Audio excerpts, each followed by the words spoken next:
Hello, everyone, and welcome back to Off the Record with Judah and Kirk. Today, we're going to be digging into DC Studios' Supergirl, a movie that is based on a Tom King and Bilquis Everly comic called Everly. You got this wrong when we were Everly comic.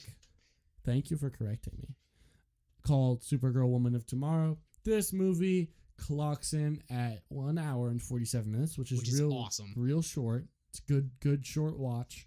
It's directed by Craig Gillespie, written by Anna Noguera, and stars Millie Alcock, Eve Ridley, and who's the guy that Matthias Schoenaerts, whatever the heck his name is, Schoenaerts, as well as Jason Momoa and David Corenswet. So yeah, that's the brief overview of the movie. Thank you, IMDb, for being my helpful source of information there.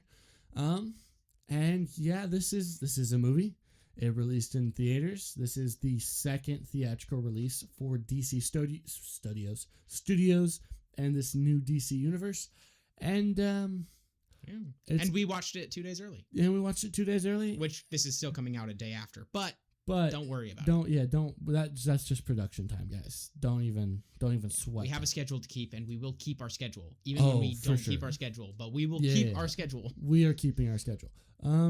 But yeah, this is a sci-fi adventure that has us both confused as to where we think we land. Yeah, because we have mixed thoughts and mixed feelings on, I think, almost every aspect of this movie. But very nuanced. Before we start digging into that, Kirk, everybody, like, subscribe, leave a comment. Dislike if you, I don't know, whatever. Interaction is always good. Notification bell is helpful for some people, I suppose. So make sure you do that too. But most of those would help us out. Even the dislike would help us out. So we would really appreciate it. And yeah, I mean, if you dislike, it's not really going to stop us from covering any new DC releases because of the new universe. But I don't know.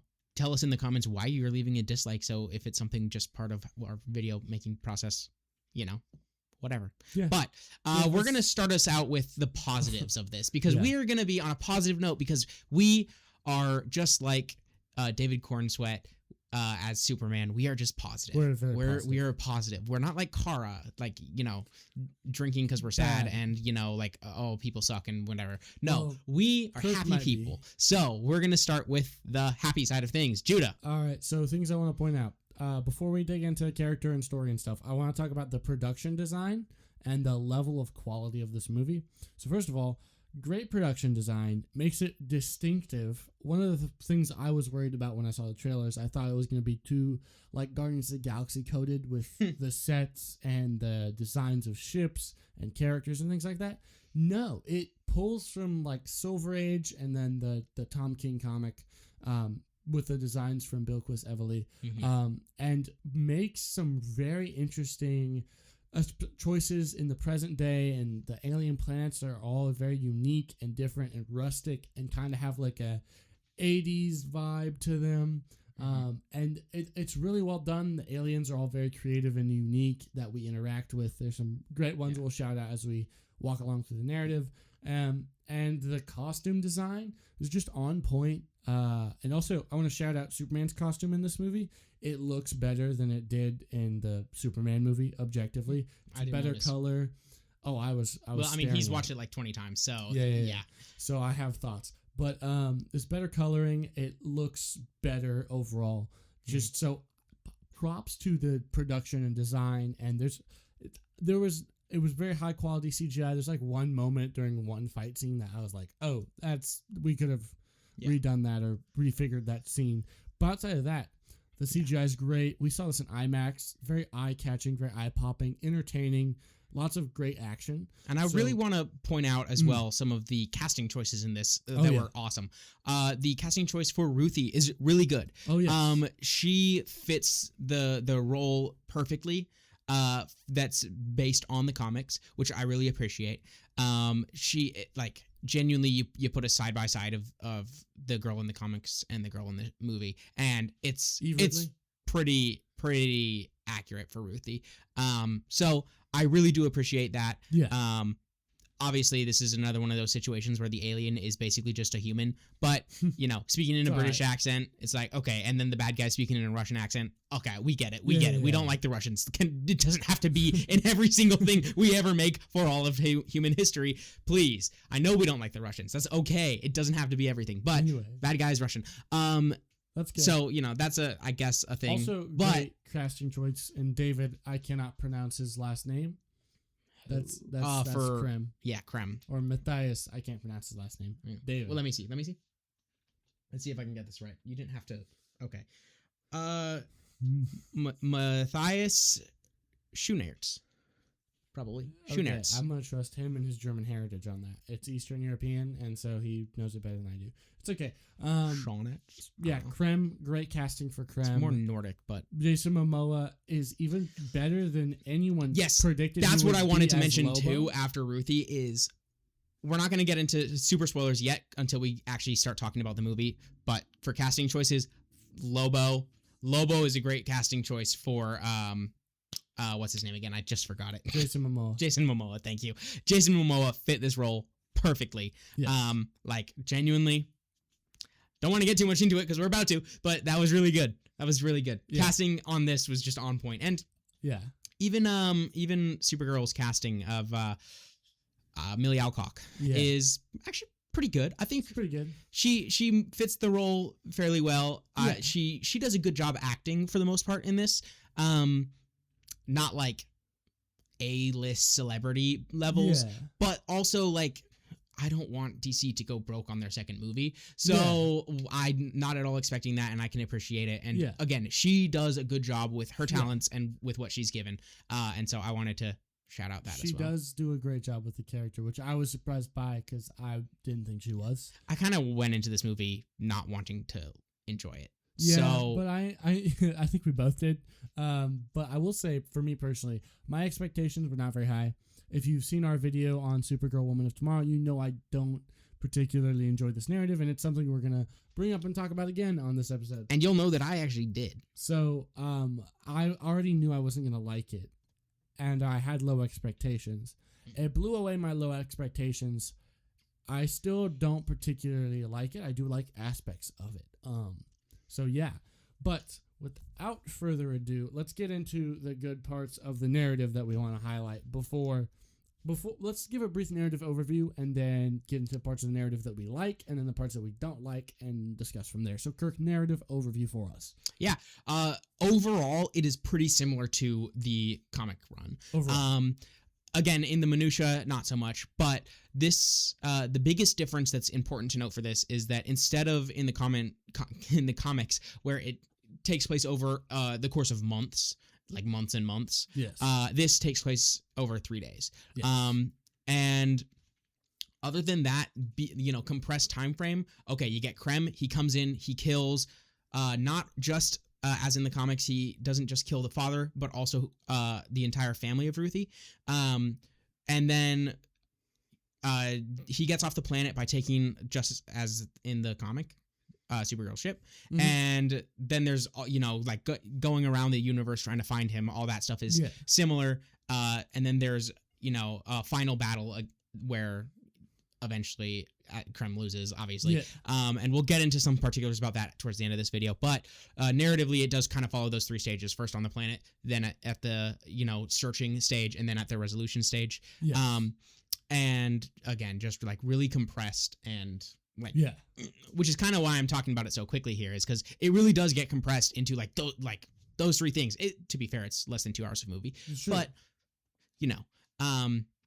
some important things that happen in there is, again, we had the bar scene, very similar to what we had at the beginning of the comic run as well. At the beginning of this, Supergirl's in a bar on a red planet so that she can get drunk because she's big sad. And it's her birthday, and who doesn't want to get wasted on their birthday? Right, obviously.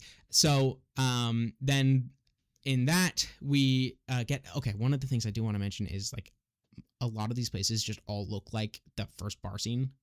Like a lot of the set design in a lot of these places. I disagree.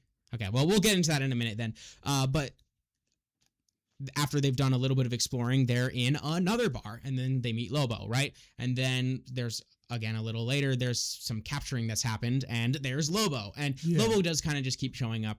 Which is great. Yeah. We like that. Bit of a chaotic overview, but those are kind of the big plot points, the big three stages, arcs of the movie. And good stuff. I'm going to talk about my 3 good things. You can agree with me or disagree with me on these things. Only 3? Yeah, only... Yes, only 3. Okay. All right, my 3 good things. First off, I want to talk about flashbacks. I think that the flashbacks are really good in this. First of all, they have the Kryptonians speaking Kryptonese. Great. I love that. Secondly, Superman does in fact appear in the flashbacks. So, obviously it was going to be one of my favorite parts of the narrative. Of the story. We really did go see this for the 20 minutes of Superman. I did, yeah, like that's why I paid the money. But that's my number 1 thing. Flashbacks are great. No, and that includes Superman, because Superman's mostly in flashbacks except for at the end of the movie, but we'll talk about the epilogue at the very end. And what that kind of sets up, I guess. And then second thing, Lobo. Jason Momoa was born to play Lobo. That's why God put him here on this earth. And he does it expertly and in such a way that even people that don't like Lobo like Lobo. Me, for example. Yes, and he does a fantastic job. He's ruthless, he's a badass, and he does not give a hoot about what anyone thinks, and he just operates off of his own code. And I really love that, especially as a contrast to how Supergirl is set up in this story, where she's she's not really nice, she's not really kind, but she's doing the good thing. She's doing the right thing, Which it gives a nice little conflict for Ruthye, given these 2 examples of people. One of them who's clearly getting their butt handed to them in Supergirl, and the other one who's not really in Lobo, and he's just kind of enjoying life. So it gives a good contrast for Ruthye, who is the girl that Krem kills her family. So that I like that. I like Lobo in this. Third thing I did like, I really enjoyed, I'm having a hard time with this one. It's kind of funny. I really enjoyed Krem as a bad guy. Now, when I saw the first images of what I like to call bondage Krem, because that's what he looked like to me from the first press release of this movie, I thought, oh no, this is going to be terrible. Because in the book, he's just a normal looking dude with a beard and a sword. Like, he basically looks like Robin Hood. And so this is a very different direction to go with him. But I like Krem because I hate Krem so much. And he is such a sadistic psychopath. He's a great bad guy. He's irredeemable. Excellent antagonist. And it's one of those things that everybody... Like, this is why we don't like Marvel villains, really, is because they're trying to make them all sympathetic and reasonable. Krem is just a bad guy. Yeah. And I love that Krem is just a bad guy. And he's ruthless. And his introduction in the beginning of the movie is well done. And he is consistently just evil. Yeah. And that's another plot point worth mentioning is he has a very different design than in the comics, because in the comics, he's actually one of like the Kingsmen in this on this planet. Yes. But in this movie, he's not. He is an off-worlder who is already known and who comes onto the planet to steal things and then ends up killing her whole family instead of, again, just the father. And so he's going to look very different. And he's part of the pirate people. What are they called again? The Brigands. The Brigands, thank you. He's part of the Brigands, like, from the get-go. It's not... Yeah. In the comics, he starts out, again, Kingsman, and then he kills this guy, and then he flees the planet. Yes. And he becomes a Brigand for protection. True. That, I think, is a little bit more interesting than what they did in this movie, but it does explain why he has such a different, like, design. And also why he acts...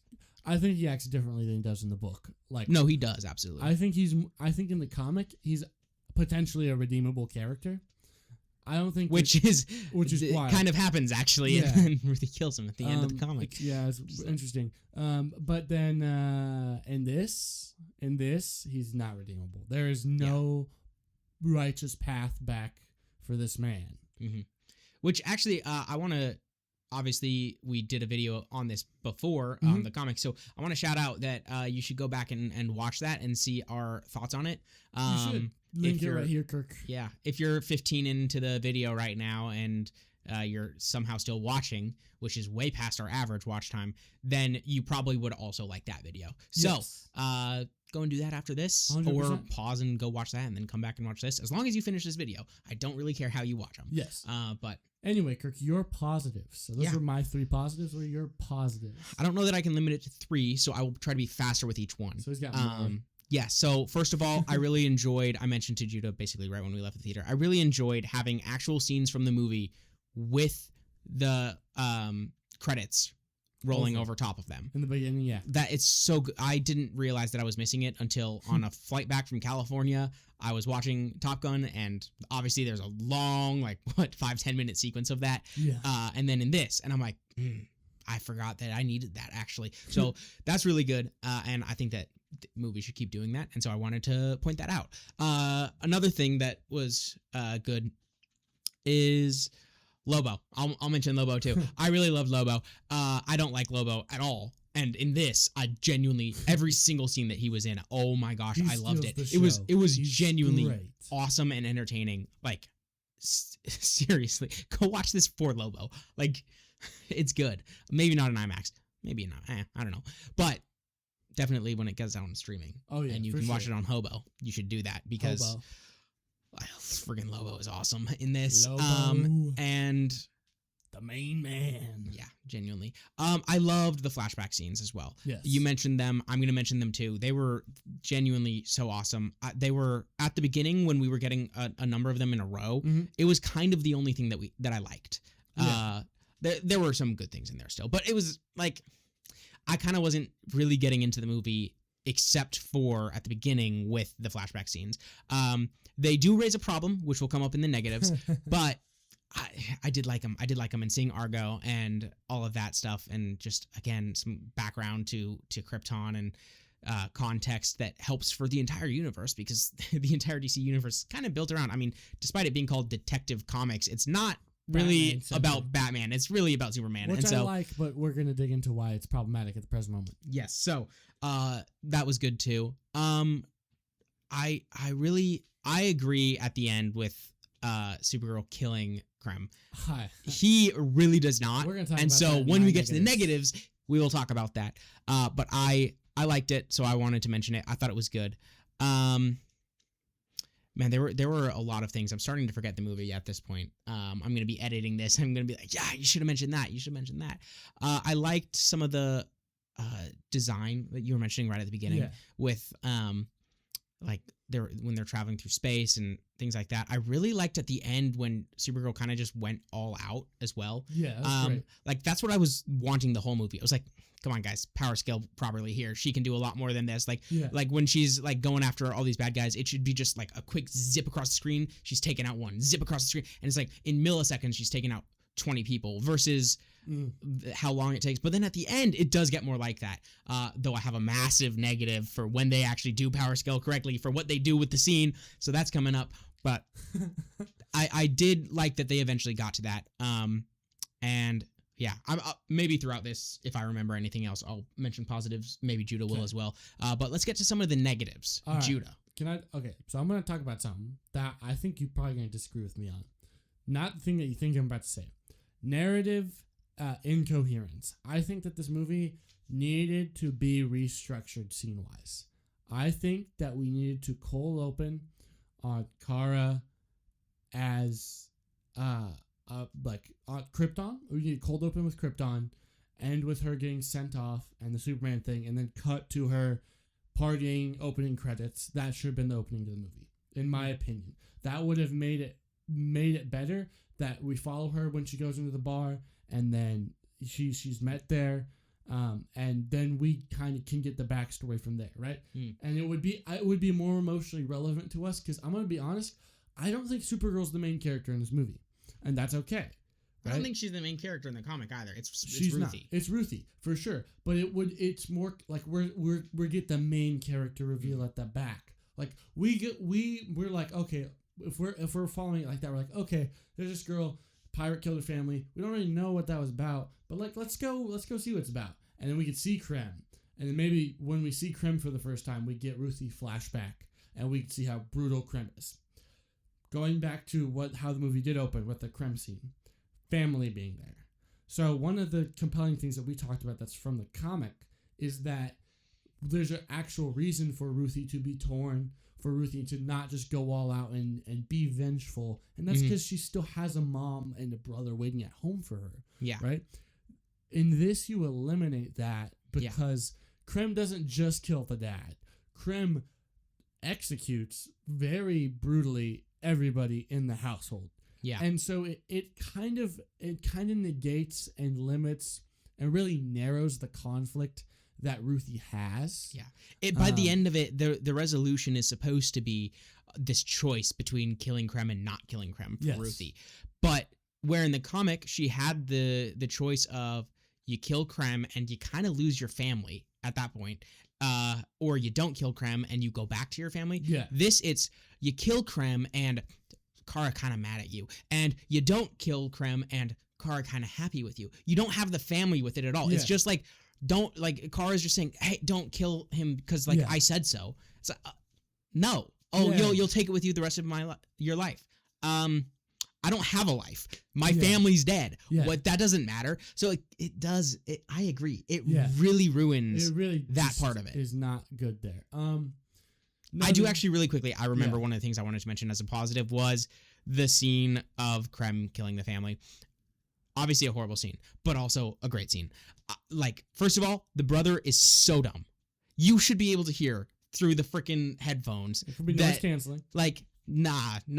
They did not cover his entire ears. No, he could hear. He's such an idiot. You don't just, under no circumstance should you really just be popping out where you don't know every single thing that's happening around you. So if even they were noise canceling headphones and he couldn't hear anything, he's an idiot anyway, because you don't just jump out of a room somewhere to scare somebody without knowing what's happening around you. You're an idiot child. So anyway, he pops out. Krem obviously just gut reaction to somebody popping out of nowhere and screaming is I'm going to throw an axe in your back, which kind of deserved. And then of course that sets off the family and they start attacking him and fair. And that's how it kind of within this narrative that it makes sense that he kills the whole family because the whole family started to kill him.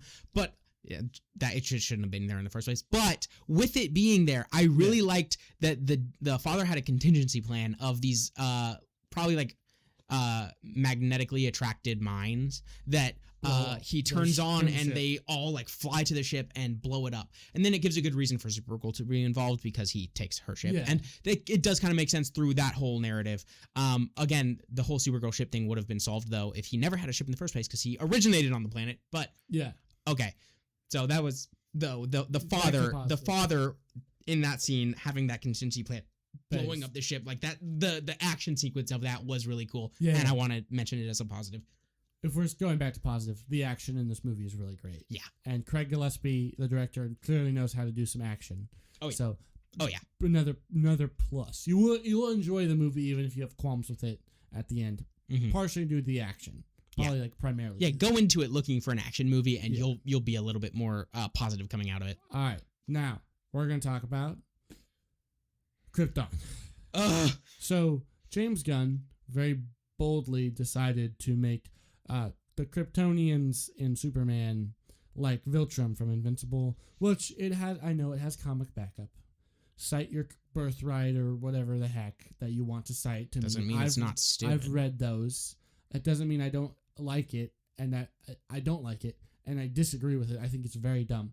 But I cannot sympathize with the Kryptonians if they are, as they are portrayed in Superman, as this conquering race of genetic supremacists. Yeah. In the comic, I think that was one of the things that you liked in the comic was when we get flashbacks in that too to Argo City. Yes. And the destruction. And that was heavy. It was. It was real and it's heavy, and it's real and it's heavy because it's these people and this tragedy befalls them because their government cannot see past itself, and that's what leads to the normal good people of this planet to suffer like this in Argo, and that's what makes you empathize. But then in this it doesn't happen, because it's like, okay, sure, it's kind of comeuppance for these brutal alien dictators, and like, sure, it's sad, and mom dies sad, and puppy alone forage for food sad, but like, if we look at it outside of the context of the movie and inside the context of the rest of the universe,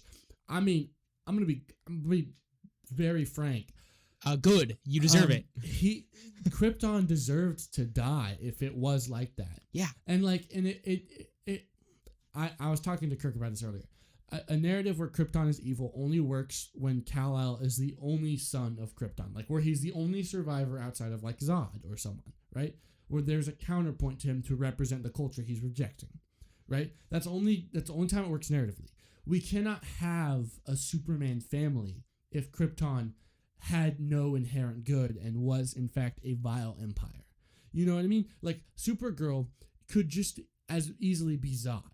Like, and the message that her father sends her with in the context of the universe, in the context of the film, is great.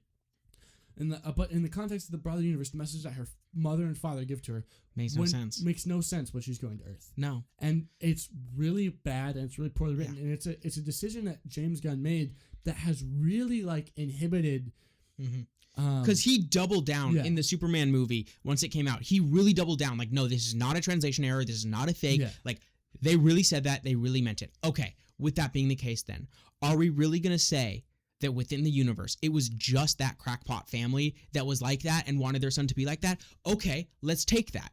Then why is it in even this movie that Kara's parents are happy when Clark gets off the planet? Yes. Like, they're like, oh, good. My brother did it. My brother sent him away. No, you'd be like, dang it. Now he's going to have a god on this planet who's going to be doing his bidding. Like, that is not the reaction you would have if this is just the crackpot in the family. Now, it makes sense if they're all like that and they all think it's good. Then he'd be like, oh, yeah, great. But then he sends her with a message that's good, a good message, and I miss you, I love you message. And then her mom says, you don't necessarily need to be kind. You don't necessarily need to be nice, but you do need to be good. Yes. That's a very specific word, and it's not like we see something where in this movie where what she means by good is what we might mean by evil. No, like, we see these people as actually just being like kind of good people who are struggling because their planet blew up, and so with that context, then you say, oh, be good, and you're like, okay, I'm gonna help this puppy then. Yeah, is what she does. That is what she means is good. You know, Viltrum ain't helping the puppy. The puppy's weak. Yeah, the puppy's scavenging for food. Like, you would kill the puppy. Yeah. In good in that sense. So clearly we know for a fact that good means good to her parents, and that they are happy that Clark is on Earth and being a god, but that it doesn't make sense. Like, the two literally cannot work together. For all time and always, that will be a massive stain on this entire universe. Yes. Because it's the entire universe, like we just mentioned, it doesn't center around Batman, it doesn't center around Wonder Woman, it centers around Superman and the Superman family. Yes. And it's tainted. It is completely tainted. It was a stupid decision. I'm so mad. I was really raging earlier with Jude about this. It is almost unconscionable. It is so stupid. What was he thinking? I hate it so much. He's an idiot. But also, this movie's fairly good, and that movie was fairly good, so he's not an idiot. But also, sorry, that one thing really pisses me off. Yeah. This is supposed to be Judah's negative, but it's a both negative. It's a big negative. It's a big negative, and it really is bad. But it's okay. David Corenswet is great as Superman. This is true. We love it, and we're excited for Man of Tomorrow. Because David Corenswet's great, Nicholas Hoult is great, Rachel Brosnahan is great. Mm-hmm. I'm assuming the guy that's playing Brainiac is going to be like a Machiavellian level villain, and that's going to be great. Yeah. So another negative then. No. What's your negative? My negative is, I think, a negative that you might also share, which is the time frame of this movie. Yes. So as we mentioned, too short. It's compressed to 3 days rather than months and months and months. That is a problem, especially because they are actually, for the most part, pretty accurately following the comic, which Okay, another thing that they don't follow is that the planet with the green sun is also the one where the final battle happens, and that doesn't happen in the thing. I understand why they don't bring the freaking person that was turned into a unicorn, space unicorn, into this. That it makes sense. That doesn't need to be confusing. Here. I did like though the little orb thing that transported her, rather than just like her going to the planet kind of her own free will, but also a little bit tricked and whatever. That's all. Those are more minor things that were different, but this is trying to pretty faithfully follow the comic run. But 3 days is not months. 3 days is not months. Also, part of the comic was like, Supergirl was actually really just trying to teach Ruthye a lesson and help her, because she knew that actually, I don't remember exactly how it was in the comic, but Krypto got better on his own and she knew it, but she kept going for months. Yes. Versus in this, like, she did actually need to help Krypto, and it wasn't a ruse like it was in the comics, which then put this 3-day timer on. But they're traveling across space in a ship, just a regular old ship, and they're going vast distances. Now, of course, there's massive FTL in here, but it's not going to be as fast as just Supergirl flying all over the place on her own. But she can't do that because they're not always around yellow suns, and also Ruthye. Yeah. And it would just make more sense for it to be over the course of months. And then again, with the green sun place, okay, I understand. We just started this universe. We've had one origin movie. This is another origin movie. Other than that, it's shows, right? Yeah. So it doesn't make sense to have the plot point of the comic, which is, this green sun planet is a planet that Clark was also stuck on for a time, and she called him a pansy for nearly dying after a couple of days, and then she's able to last like it was 3 months or something in the comic, and that was good. That it was that long. Like, she's suffering for that long because she's gonna teach Ruthye a lesson, and she's gonna be good. But in this, it's like, she was just kind of sick for an evening. Like, she was. I'm sorry. She had a really bad cold and a cough for an evening, and she got a pep talk. The kid got kidnapped, and now she got a flashback. Yeah. Superman said good, and Mom said good. Which, by the way, both of those things are very motivational. I agree. It's a good inspiration. Yeah. But like, after a period of suffering, I need I hate to break it to you people, an afternoon of suffering is the daily life of most humans on this planet. Yeah. So, like, you can give me 3 months. Like, many people are in completely debilitating pain, unimaginable pain for an afternoon. Many people are. Many people. Poison. Yeah. So it's poison. People survive poison. Okay, she got poisoned for an afternoon. Yes. Most people, when they get poisoned, it's for like a lot longer than an afternoon. Like it's a problem. It's a problem. And then again, just kind of the emotional weight. It's like, we don't see these people bonding. We don't really. Like, Supergirl is actually kind of just in it for herself and her dog in this whole thing. She's not really because she doesn't have the time to like form the emotional bond with Ruthye, and then also, she actually is just in it for her dog. Like, it's a big plot point actually that she's in it for her dog. Like, that's kind of all it is. Like, she's not gonna let him kill this guy because she needs this guy to get the antidote for her dog. And so that means that 3 innocent people are going to die on some random planet because she wants to help her dog? Yeah. Okay, hold on. No. Not really very good, So, anyway. Well, I disagree with that kind of good anyway, which is probably my next negative. Okay, go ahead. So, it's my positive. But. Supergirl talks Ruthye out of killing Krem because she has a life to live for. Great. Even though she doesn't. Even though she doesn't, which objectively Ruthye should have probably still killed Krem in this universe. Yes, correct. Even though in the comic that makes so much sense. And I understand where it's pulling from and this, that, and the other, and yada, yada, yada. Great moment. Even if it... everything in this movie is like, that was good at the time. But I think about it in the grand scheme of things, and that was not the best. Like, we had some decisions that made this moment not as impactful as it could have been. Yeah. So, like, for example, it was 3 days ago. Yeah. Anyway, Kirk's still riding that train.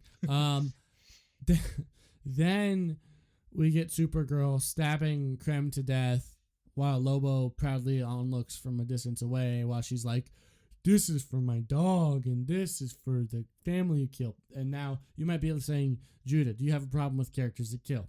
No, I do not. I, in fact, like a lot of characters that kill. I enjoy the Punisher. I thoroughly enjoy Wolverine. And Wolverine gives me a good, satisfying revenge story every once in a while. I love Red Hood. That's probably... Red Hood and Azrael are my top 2 favorite Batman characters. And they're like 2 of the 3 Batman characters that kill people. Why do I not like this? This doesn't fit Supergirl. And you can argue with me that it happens in the Man of Tomorrow or the Woman of Tomorrow comic. I know. That comic has a terrible ending. We've been over this. Check the video out that we did on it. And why this doesn't sit right with me is specifically because it's so hypocritical to what she literally just talked Ruthye out of doing. And it's a very human thing to do, but it's also, and you know, I know Kirk's about to talk, she's got different things than Superman, she's different origin, different this, different that, but she's still wearing the same crest and she's still standing for the same moral code. So, I mean, it's kind of a thing of like, she is kind of a hypocrite here. And as this movie's context with why she kind of does all this stuff, it's very self-interested. And so this vengeance doesn't feel like like in the comic, I can understand the argument. It's a satisfying conclusion. I can understand why it's a satisfying conclusion in the comic because and it makes sense as well Ruthye, because and it's for all of the people along the way that Krem absolutely ruined. And in the comic, Ruthye is old when she kills him. And so she's lived her life without the guilt, and then she can end her life maybe with the guilt, but that doesn't matter as much as living with it. Mm-hmm. So in the comic, I agree, it does make a little bit more sense in the comic. It makes way more sense in the comic. And so here, it just feels forced, and it feels mixed messaging. And there was some of this in the Superman movie where, like, Hot Girl drops the president. I'm not Superman, right? I loved that. I am not, like, I understand Hot Girl doing that. That tracks. You know, I don't have a problem with that. That makes sense for her character. It doesn't make sense for Supergirl's character. Argue with me about Tom King's depictions. Argue with me about this, that, and the other. Satisfying conclusion. It doesn't leave a satisfying taste in my mouth for this movie. Here's what I think should have happened. I think it probably would have been infinitely better. I think Supergirl, like, I think you should get up and say something, Krem, and Supergirl stabs him and then walks away. Because she's like, well, nah, I'm going to let you die out here, or, you know, presumably. And then Lobo drives up and is like, you never leave a job unfinished, and then hacks him to pieces. That would have been better, in my opinion. But I don't like, it's not satisfying. It's not a good arc. It's hypocritical, and it's against the character. And it's like, okay, maybe you don't think women can kill. I actually do. I like Harley Quinn. She kills a bunch of people. I don't like Harley Quinn at all. Yeah. She's actually a terrible character in my view. So, yeah. This is my take. I think this is poorly done, and I think it actually is to the deficit of the movie. I think it's a lot better in the comic, and honestly, this entire movie maybe bumped the comic up a whole point for me. Yeah, well, you didn't even like it in the comic, so you can't say that it was better in the comic. It was better in the comic, though. It made more sense in the comic. Like, in the entire narrative of the comic, it makes sense. Like, it makes sense. Here, it's just like they do it. Okay. Counterpoint, you're wrong. Is that enough? Okay, no. No, go ahead. A couple of things that you mentioned in your straw man argument against me is that Ben Shapiro. Beer Shapiro, what the heck? Is that okay, yes, like she has different origins. Yeah, I agree. She has different origins. She's not the same origin as Superman, right? Superman grows up on Earth with Ma and Pa Kent, and you know they're teaching him all these different things. But she grew up in the hard reality of Argo, which is actually kind of her argument in the movie too, which sort of agree. But like she does, and also I think it provides a really interesting tension between Superman and Supergirl. Whenever, you know, by the end of this, right, we get Supergirl's going to stay on Earth. And so going forward, right, she can be like a little bit more harsh about things, and you know, maybe she's wrong in how harsh she is about certain things, and maybe you know, Supergirl or Superman isn't harsh enough. That was a whole thing with DCKO. Yes. With Lex Luthor was essentially acting as that in the DCKO event. Makes sense for Lex Luthor to do. And so, but the counterpoint is interesting, right? It's a good story arc, and we established that he's kind of right a little bit, not perfectly because it's Lex Luthor, but it's kind of right. And you can have that from the perspective of Supergirl instead, where actually think maybe she's not going to be character assassination. Maybe she's not going to be. Can I say something? No, you can't because you didn't let me. Maybe she is. I know what you're saying. Maybe she is not as harsh and as wrong as Luthor is.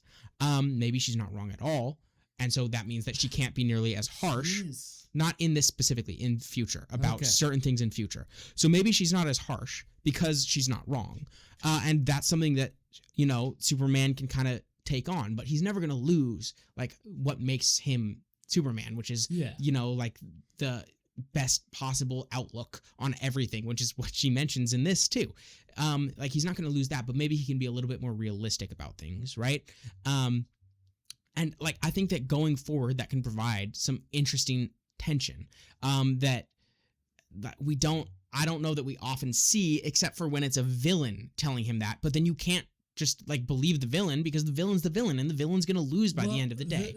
The counterpoint is always Luthor in a Superman story. Like, Luthor always has a point. Like, he's not entirely wrong. He may be approaching it from the wrong way. Like, that, it's any good Superman story has Luthor as a villain as a counterpoint. Yes, but I don't see Superman. Let me speak. And the Superman family are all a bunch of characters. One was created by Luthor. Supergirl, deeply traumatized. Steel comes from crap. Steel's daughter also. Right. All of these characters are characters that are grounded and more like, they see the real world and have been hurt and been through a whole bunch of stuff.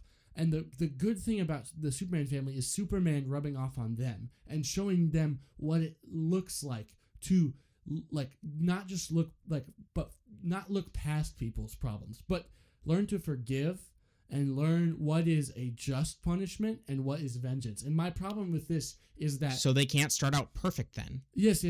I agree. But that's not what we got here, It is. That's another side of it. I agree with you that... She's already like, oh, you gotta do the good thing, the right thing, the correct thing, right? Like, it's not like she's like, oh, I've just been killing people all movie and I don't have... You know what I mean? And then in the next movie, what we see is Superman hears about this, probably because she brags about it. Yeah. Let's be real. And then he's like, that's not good. And she's like, well, I don't care because I have to do the hard thing sometimes. And then he can be like, but you preach goodness, right? Yeah. You don't necessarily preach being nice. Sure, but that makes another movie better. That doesn't make this one good. I think it sets it up well. And again, I just also disagree that I think Krem should die. I think it is a moral imperative that Krem die. I think that she is the authority in this case because there's not authority on this planet, and we haven't seen like an interstellar authority set up in this universe so far, right? So she is a proper authority in this case presently with the information that we're given. Yeah. That can change, of course, if, down the line they probably will set up an interstellar authority of some kind. It's called the Green Lantern Corps. Well, but a little bit more specifically, like we see it's called the United Planets. Yes, exactly. That's the one I was thinking of. They're mentioned in DCKO a little bit. Yes. And Absolute Power. Two good comic runs you should read. Yeah. So, okay, they can maybe set that up later, and maybe that retroactively change things. But just from what we see now, she's a proper authority here to exact justice, and it is just that he die. Right? Sure. It's not good that the 13-year-old child kill him. Yes. Certainly. Nobody, if you disagree with us on that, you're wrong, objectively, in every way. Okay? But Supergirl, the proper authority on this planet right now, it's like, is she dude? Exacts justice. I wouldn't say she. I say that. Also, they're pirates. On vengeance for other people. Also, they're pirates. They are pirates. Like, so you do just gotta kill pirates sometimes. You do. I understand. I'm not opposed to Krem dying. I'm not opposed to. I'm not saying it's bad to happen. I'm saying it's wrong for Supergirl to do. Those are two different things. Now, what really what irks me a little bit as well is earlier in the movie, we're on some planet where they're freaking stealing a bunch of girls to go into slave trade. Oh, yeah. Right? To breed with. Yeah. Okay. That's a big point. So they have to free them. The brigands are pure evil. Oh, yeah. Right? They're terrible. Pure evil. Okay. Supergirl on this planet, saves a bunch of them, does all that stuff, and actually is about to save all of them. And then Ruthye is about to kill Krem. Mm-hmm. Okay. Objectively speaking here, what happens next is Kara's fault. Yes. She stops her from killing Krem, while Krem is about to kill some girl. Now, yes, okay, Ruthie's motives here is straight up to just kill this guy out of vengeance, but she is also defending somebody else incidentally. Now, we can get into the morality of that, fine, but Supergirl stops Ruthie, Krem finds the girl, kills the family. Yes. It would have been it very much could have been considered self-defense, or well, self-defense includes defense of others for some reason, even though it's self-defense. Yes. So it would have been considered self-defense to have Ruthie go through with it. Yes. Or at least to freaking, like, okay, she's a girl. She doesn't have training. That's another thing about the 3 days thing is in the comic, it makes sense that she can kind of hold her own a little bit because it's been months and she's been training that whole time, conceivably. This is 3 days and she's a child. No, yes. It doesn't make any sense. So, okay, you could use that to your advantage if you're going to set it up that way, that she doesn't swing right. And so, just hits his arm or his leg or something like that. And then, maybe he doesn't die, but he's mortally wounded and he's not able to kill these people. And now Supergirl is responsible for that. And that's a problem. And that's really why she does it, is out of vengeance for those people's lives and not like that. That's what my problem is, Kirk. Like this, that's why it does work better in the comic and it doesn't work in this movie. Sure, I want to see Krem's skull stomped into the earth. He's a great villain. He's terrible, and I hate his guts. But Supergirl's not the character to do that, and that's. I think she is, though. I just think that I think we just disagree. And thematically speaking, Supergirl literally is the person. She's not, though. I disagree. That's a deconstruction and reinvention by Tom King that I don't like, and I don't think it will go over well with the general public.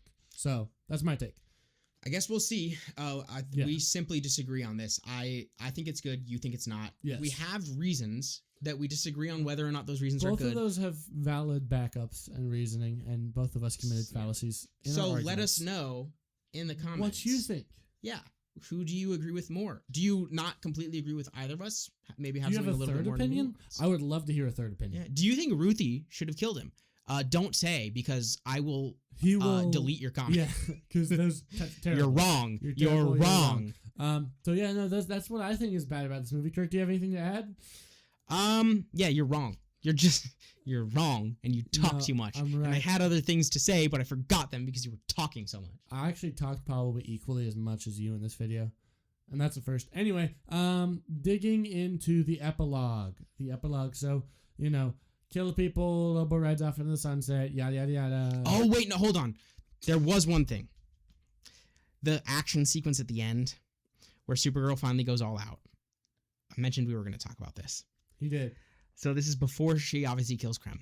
And, oh my gosh, the action in the sequence is good. The action in the sequence is an action sequence is good. I loved it. She went all out. It made sense. They had to slow it, go freaking slow-mo mode here to actually be able to capture how fast Supergirl was dealing with all of this, and that was awesome. What the hell was that song? Yeah, what was going on with the music choice in this movie? That ruined it so much. You were just vibing. I wanted to both just laugh out loud in absolute mockery of the scene and also vomit at the same time. I hated it. Genuinely, what are you on every drug known to man when you make that choice? What is wrong with you? It was a great action sequence and it's ruined by the worst rendition of a not very good song that certainly doesn't fit the moment. And also, I want to say about the soundtrack in this movie, you can tell that this is not a James Gunn movie because the soundtrack is pretty poor. There's no real standout theme. No. And all the licensed music is pretty bad. So I blame Craig. I know you're great, Craig. I'm calling you Craig Gillespie. I'm calling you Craig now. I blame Craig. Craig, you do an excellent job with action. Let someone else handle the score and the soundtrack for the film. Okay, buddy? That was horrible. Truly, that brings the entire movie down by at least a full point. Yeah. Anyway, so this is gonna be fun. Talking about Epilogue. Epilogue's great. Superman's there. Kara's back on Earth with Dog, Crypto, who's healed up now. And we're kind of love Krypton. Getting a tease that they're going to be working together, and that makes Clark happy because we get him leaving his voice messages, and he's worried about his cousin, but he's busy saving the Earth, so he can't go out of his way to go get her and protect her because he's kind of busy right now, but that he's worried about her and he's lamenting these things. So it's kind of a nice little conclusion for his little feelings about that in the movie, which I liked. And is a good setup for what the status quo is going to be like when we hit Man of Tomorrow next summer, which I'm very excited for because... Yeah, I'm really curious if we're going to have Supergirl, not just in that, because I kind of assumed, but Yeah, she's going to be in the movie. Feature. I think it's because the way they set it up with this epilogue is, she's with him. She's... Every fight he's in, she's also going to be in, for the most part. But then, if we have an entire movie where that's not the case, but... we haven't seen, they're doing this in freaking, public. They're recording this in public. We're seeing it. She's not there. We're seeing a bunch of Superman and Lex Luthor stuff that looks really cool. We saw a thing with Jon Stewart that probably should not have been photographed, and I know images of it got taken down by James Gunn. I did not see that. And I know that we have someone almost took a picture of Brainiac, and that was a big deal. So, but we haven't, we know she's in the movie. But she's probably going to be in the movie in the capacity that, the Justice Gang was in Superman. And I think that she's going to be a part of it, and that's the capacity she's in the movie, which I personally don't find that disappointing, because I think the Superman movie should focus on Superman and Lex Luthor, which it promises to do. No, I agree. It's just that doesn't actually follow with what this It's is. Okay. I don't really Unless care, it's I don't like this movie. Unless it's a thing where they release this movie before, but it takes place later, which would be... I don't think that's the case. Weird. That it would be weird. That's the case at all. And it shouldn't happen like that. So, I don't know. Yeah. I guess we'll find out next year. I am excited for that movie. I'm excited for Man of Tomorrow, too. It's going to be peak. It's probably going to be pretty accurate, comic accurate in a lot of ways. I mean, we saw the suit is literally just straight up ripped from the comics. It's great. And then we've seen that this movie was pretty, with some glaring differences, but also more or less... kind of pulled from the comics, right? Roughly the same story was told. Yeah. Roughly. Not as well. But yeah, roughly. So we'll see. Yeah. I'm excited for that. Yeah. And so no post-credit scene. No post-credit scene, mildly disappointing. It's okay. We're getting more DC stuff this year. Clayface is coming out, Lanterns is coming out. I'm excited for both those things. I'm excited but with fear in the back of my brain because for one of those, literally, it's probably going to scare the crap out of me in Clayface. And the other one, just it's probably not going to go very well. I don't care very much about Clayface. Lanterns is kind of exciting, but also I can see that it could very, very potentially go wrong. It's either going to be really, really good or really, shockingly really so. Bad. Those are the two options because we know literally nothing either about shockingly good or expectedly bad. Yes. So, which that's an interesting place to be. The no in betweens is slightly problematic. But yeah. So before we close out our lovely video, Kirk, we're gonna give our ratings on a 1 to 10 scale for this movie. So what? I'm gonna let you go first. No, I want you to go first. Oh, you sure you want to hear this? Yeah. This movie is a 4 out of 10. Dang. Yeah. What? You want to know what the 4 stars are? That means it's worse than average. It is worse than average. Are you ready for the 4 stars? What? The action, Lobo, Superman, and Krem. Those are the 4 stars. Those are the 4 things I liked about this movie. Those are the 4 things I can recommend you to watch this movie for. If you ask me reasons to watch Superman, I'll give you 7. The Superman movie from last year on my new, probably corrected time scale or rating scale for stuff is a 7 out of 10. If you wanted an updated rating for my rewatches and stuff. I can give you 7 reasons to watch that movie. I can only give you 4 to watch this one. So, hit me with your rating for this. I think that's a horrible scale. That's okay. I'm giving this not by your scale at all. I'm going to give this... don't want to say 7 because it feels too high. But 6 feels too low. So I'm going to go with 6.5 on this. Okay. I roughly enjoyed it. I thought it's kind of better than average for a lot of current movies. I was able to enjoy the time. I appreciated that it was fast, wrapped up quickly. I the freaking 3.5 hour movie things is so annoying. That's fair. I was trying to watch on a 5-hour flight. I was trying to watch. No, it was more like 6 hours. On a 6-hour flight, I was trying to watch Avatar, the third movie. And you got bored. And 2 hours in, I realized there was still an hour, and I just stopped. I just quit. Like, I'm not doing that anymore. So I do really appreciate that. And I liked the things that you liked. I also liked Supergirl in this. I also liked Ruthye in this. I liked I did like a lot of things. It does kind of eke out over not liking versus liking. But you know, like if I gave it a 4, that means I overall didn't like it versus a 6. I overall did like it. It's like eking out in overall I did like it. Yeah. But not the greatest movie of all time.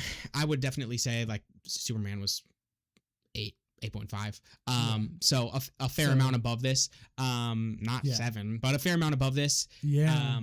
Our scales are about to get whacked because I have like had an entire reset on my enjoyment of things and measuring it. I don't know. But the official off the record average, since I'm going to start doing this now with movies that we watch, is 5.25 out of 10. So I think it might be fairer to say 5 though, because that puts it right in the middle. And I think it's 5.25 averaging the numbers though. Yeah, I did the math. But I could just say it's. I could just say it's. I could just say it's 10 though. Like I could just say it's 10, and then you have to give it a higher average. So I feel like a fair average to our thoughts is like even. It's about you even. really despise something, then it evens it out. If we're more middling on stuff, it puts it in the middle. But we're going to put that on screen. It's going to say Gabe's rating, 5.25. Gabe, if you ever watch one of these videos, which I know you don't, then you can tell us what your actual rating is in the comments down below. Absolutely zero promises whatsoever to putting that on the screen. I say that because no. If he doesn't, I'm going to dislike this video and tell other people to dislike this video. Oh, no. Yeah. Engagement. So terrible. Anyway, with that being said, I didn't like this movie. Kirk liked this movie roughly slightly better than I did. Drink shout out. Drink shout out time. If you are drinking really any drink, but a soda probably out of the cup that you watched this movie in, that you bought at the theater. Because why did you buy? I mean, we did, but why did you buy from the theater? What'd you do that for? Dude. And not get a refill? What kind of schlub would do that? This idiot didn't get a refill. I did, so I'm still drinking out of that cup right now because we literally did just watch this movie. Yes. Again, 2 days early. So that is the shout out. If you're still drinking out of that same cup that you got at the theater, then shout out to you. You're a real one. With that being said, good morning. Good evening. And good night. God bless. And bastich. You really enjoyed that part for some reason. I don't understand it.